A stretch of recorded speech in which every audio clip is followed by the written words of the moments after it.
Bat, egoki balitz, 2014ko apirilaren 29an egindako ohiko osoko bilkurako akta onestea.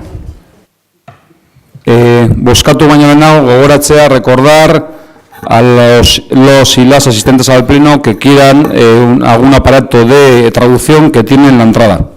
Abajo, ¿vale? Bai, Pepek. De acuerdo. Bilduk. Ados. Pesek. De acuerdo. EAJak. Ados. Ederto, hurrengo puntua mesedez. Bi, alkateak eta arloetako ordezkariek 2014ko aprilaren 14tik maiatzaren 19 bitartean egindako dekretuen barri emotea. Honi buruz, zer esanik. Ederto, hurrengo puntua mesedez. Hiru, aurrekontuaren aldaketei dagokien 4/2014 zerrendaren barri emotea, udalbatza estan beste organoek onetzitakoa. Honen gainean zerbait. Ederto, hurrengo puntua mesedez.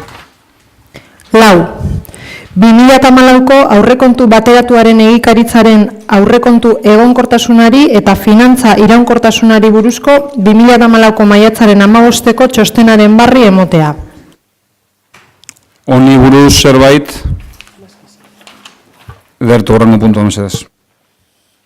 Bost, Catalina Islands SLUk aurkeztutako alegazioa ezestea. Hain zuzen ere, hiri antolamendurako plangintza orokorra CEBI Zabalandi eremuan ekonomia jardueretarako eta merkataritza ekipamenduetarako lurralde plan sektorialera egokitzeko aldaketa puntualari buruzko informazioa jendaurrean jarrita egon denean aurkeztutakoa.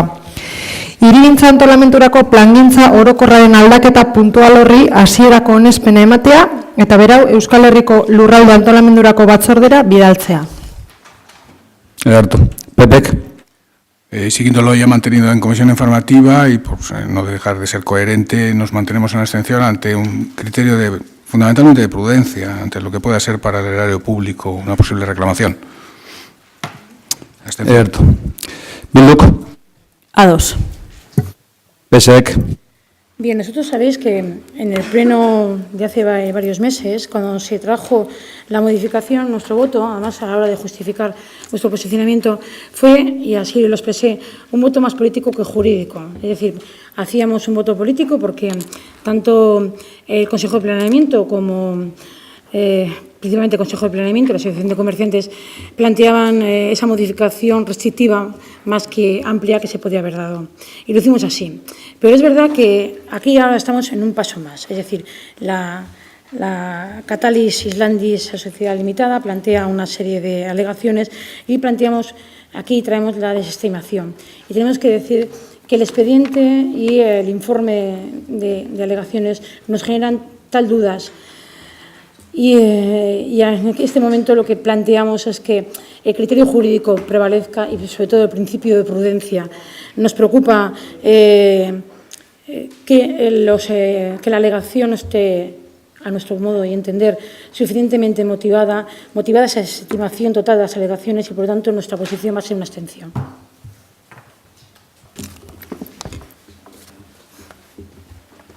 EAJak.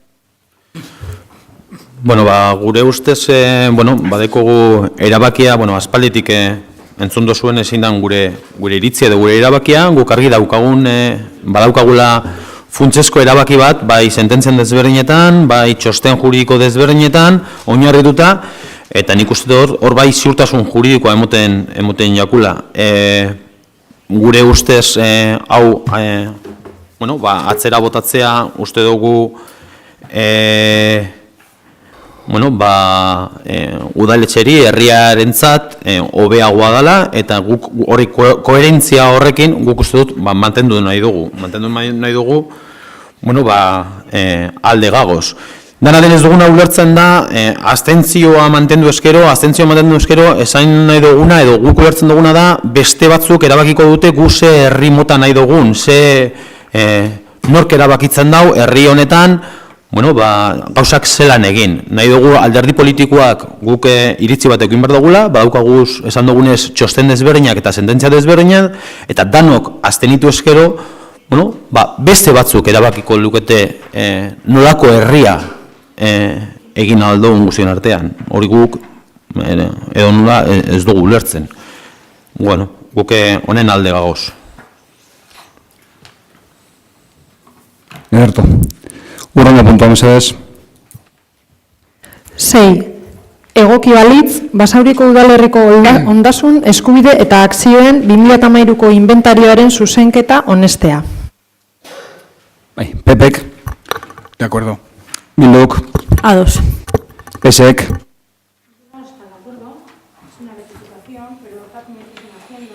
Recordar, ya queda un año, pero que esto es una revisión anual, como se ha hecho. Por lo tanto, pedir la parte que nos corresponde a rectificación y luego con el del informe, pues estaremos de acuerdo. Ederto. Ya lo siento, no EJ, estaba grabando. Esan dakoa, ondasunenen inventarioa egin da eta ados gauz. Bale, urrengo puntua, mesedez. 7. Egoki balitz, 28. 2014 kreditu aldaketa onestea. Aldaketa hori lurralde politika eta kontratazio arloak eskatutako 120.000 euroko kreditu gehigarrian datza. Bai, Pepek, De acuerdo. Bilduk, Nosotros de acuerdo en los siguientes puntos y nos alegramos que aunque solo sea el 25% se devuelva el dinero confiscado a los funcionarios y funcionarias. Este no es. No, este es de Sarrato. Perdón, laborales. Javi, Estamos con viviendas. Este es Sarrato. De acuerdo, perdón. Ojo, devolver ahora Sarrato. Pesek, Pues de acuerdo al tema de viviendas, vamos. EJak, bai, ados. urrengo puntua, mesedez. 8. Egoki balitz, 2014 kreditu aldaketa onestea. Aldaketa hori, udal euskaltegiak eskatutako 19.563 euroko kreditu gehigarrian datza. Oain bai, Pepek, Ahora sí hablamos de la posible o no confiscación del tema. Bueno, pues en este punto, como los correlativos que hacen referencia a lo mismo, que es a la devolución de la parte proporcional de vengada, de la paga extraordinaria y demás, nosotros teníamos claro que nuestro posicionamiento iba a ser abstención y después de la lectura del informe de la asesoría y demás, un informe prolijo, profuso y profundo, estamos todavía más de acuerdo en la abstención. Y por lo tanto, por otro criterio de prudencia, nos vamos a abstener. Ederto, Bilduk, No vamos a volver a repetir, de acuerdo. Pesek, Nosotros también podemos hacer un voto conjunto, puesto que tanto el punto 8, 9, 10 y 11, creo recordar, son 12, son todos lo mismo. Primero que plantear que nosotros, en principio, cuando decimos los recortes que nos tocó en el año 2010, como la eliminación de la paga en el año 2012, no lo hubiésemos hecho seguramente y lo hubiésemos compartido, aunque tuvimos que hacerlo, sinceramente. Pero es así, era la coyuntura, lo tuvimos que hacer y lo tuvimos luego que aprobar ya estando en la oposición. Y hoy traéis aquí, dice que por voluntad del equipo de gobierno, con un informe que ha dicho José Mari que profuso, es verdad, pero también, Toño, confuso. Porque tengo que leer la primera frase de la primera conclusión: por el principio de legalidad no cabe atender la petición efectuada. Quiero decir que todos tenemos que saber aquí lo que aprobamos. Segunda, tampoco cabría atender la petición ejercitada por carácter subsidiario del abono de la paga proporcional. Bien, y así varias conclusiones, partiendo que efectivamente tiene razón nuestro asesor, que el Tribunal Superior de Justicia no se ha querido posicionar mientras no lo haga el Constitucional. Y por eso nosotros nos vamos a abstener considerando que mientras el Constitucional no se posicione, y puesto que también lo dicen las conclusiones y los riesgos que esto trae para los trabajadores, creo que por el principio de prudencia debemos esperar a que el Constitucional dictamine, sentencie, para haber dado a los trabajadores lo que efectivamente se les quitó, pero sabiendo que puede ser la sentencia desestimatoria y tengan que devolverla. Por lo tanto, nos vamos a abstener en estos 5 puntos. Ederto, EJak, Bueno, gure aldetik argi daukagu. guk uste dugu egin behar duguna da, edo ahal izan eskero, eta, bueno, ikusten da posiblea dela, proposatu ziren, gere garaia, bere momentuan proposatu ziren murrizketak, eragin gutxien izan dezaten, kasu honetan, udal langilearengan, orduan guk uste dugu hori aurrera atara behar dugula, eta hor daukagun soldataren murrizketa hori horre dekogu, ataral badugu eta langileri bueltatu, bueltatu dezagun. Ez dudan ulertzen da, zelan mengo alderdi politiko batzuk aztenido egiten dira, eta gero ez nago ziur, baina uste dute beste Espainiako beste herrialde batzuetan baietza eman dutela oneri. Baina, badakigu Euskal Herrian desberdina garela, eta hemen ez dauena balio, agian Espainialdean balio dago. Guk alde. Ederto. Urrengo puntua mesedez, ez dakit, urrengo puntuak norabide berean doiaz, nik ez dakit posiblea da, Maribi, Toño eta Abarrak, dana batera bozkatzea, ikusiten norabide berean doazela, nik uste da alparrikoa, denbora alparri galtzea dala, ibiltzea banan-banan, argudioak uste berdina direla, eta baten bate kontrakoa zaten ez badau. Baina guk puntu bokoitzean ipiniko dugu botazio berbera. Baina izan bazan modura 4 botazio edo 5 botazio. Baina zeuek esaten badozue... Baina batera egin leike, gero naiz eta banan agertuak tan edo angalakoa, bale, ondo. Baten bate zeo zer kontra dauko, beraz, bozkatuko genduke, inor zeo zer kontraz badauko, 8, 9, 10, 11, 11 eta 12 okerez banau, ezta? Bale, ondo. Barkatu, azalpentso bat, 9. puntuan, euskeraz eta erderaz itzulpenean eta bestean IMD, biak dira IMD. Kontuetan egiteko bakarrik. Zehazpena egin ezkeo, Pepek. Sí, ya lo he mantenido en su momento por mantener el criterio coherente y además por eficacia, por ahorro de tiempo. Yo creo que es más interesante hacer un voto global, entonces por lo tanto mantenemos el mismo, por lo tanto abstención en todos ellos. Bilduk. Gube lehen komentatu bezala, ados. PSek. Igual. EAJak. Ados. Beraz, 13. puntura pasako gineateke. 13. Egoki balitz, San Fausto plazako udal aparkalekoei dagokien plegu gidaria aldatzea. Ondo.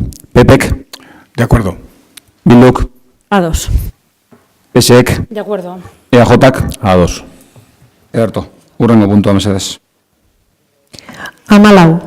Egoki balitz, bat 2014 konpromiso kreditua onestea. Kreditu hori gizarte politika arloak eskatu du eta 141.529,12 euroko zenbatekoa du. Pepek. De acuerdo. Bilduk. Ados. PSek. De acuerdo. EAJak. Ados. Ederto. Urrengo puntua mesedez. 15. Komisiones Obreras sindikatuak udaltzainen erretiro adina aurreratzeari buruz aurkeztutako mozioa. Bai, ez dakit komisiones obreako baten batek zeo zer esan gura da, honen gainean. Beraz, buskatzera pasako gineateke orduan. Pepek. Bueno, una vez de leída en profundidad la moción y teniendo en cuenta que sí nos gustaría hacer la salvedad de que excede ampliamente de lo que es una competencia municipal, pues porque esto significaría un cambio legislativo a nivel de toda España y en el Parlamento de Madrid y por lo tanto con las diferentes adaptaciones, Gobierno vasco y demás, no nos parece irracional lo que se plantea y por lo tanto teniendo en cuenta que es un cuerpo que en el que la edad influye mucho para el buen servicio, el buen cumplimiento del servicio, pues nos parece razonable. Pero insisto que manteniendo esa que al final no deja de ser no tanto una moción sino una declaración de intenciones. Y con esa declaración de intenciones podemos estar de acuerdo, por lo tanto a favor. Ederto. Bilduk. De acuerdo. PSek. Siguiendo un poco el criterio que han hecho otros portavoces, efectivamente, lo hemos entendido esta moción como una declaración de voluntades, entendiendo que el ámbito de influencia que tenemos es escaso, que compete, lógicamente, al Estado y al Gobierno vasco subsidiariamente o complementariamente, y por lo tanto, como declaración de voluntades, que así entendemos que es, estamos de acuerdo en que se tenga en cuenta el anticipo de la edad de jubilaciones en las policías locales y que así lo estudien tanto el Gobierno de España como el Gobierno vasco. Ederto Loli, eskerrik asko. EJak, Bueno, esan dakoa beste alderdiekin ados nago, hau da, gure kompetentzianez, gainditzen dau, bai dira deklarazio, desberdinak eta guk hemen arazo bat ikusten dugu hirugarren puntuan. Hirugarren puntua ez dugu ikusten, ez da beharrezkoa planteatzen direzen jubilazioen aurrerapen honek edo hobekuntza honek ez da beharrezko planteatzen daben hirugarren puntua, hau da Eusko Jaurlaritzari planteatu aldaketa bat egiteko udal edo polizi edo udaltzaingoaren legearen aldaketa bat planteatzen du, eta printzipioz aldaketa egin behar dana segurantza sozialaren buruzko lege orokorraren aldatzea da.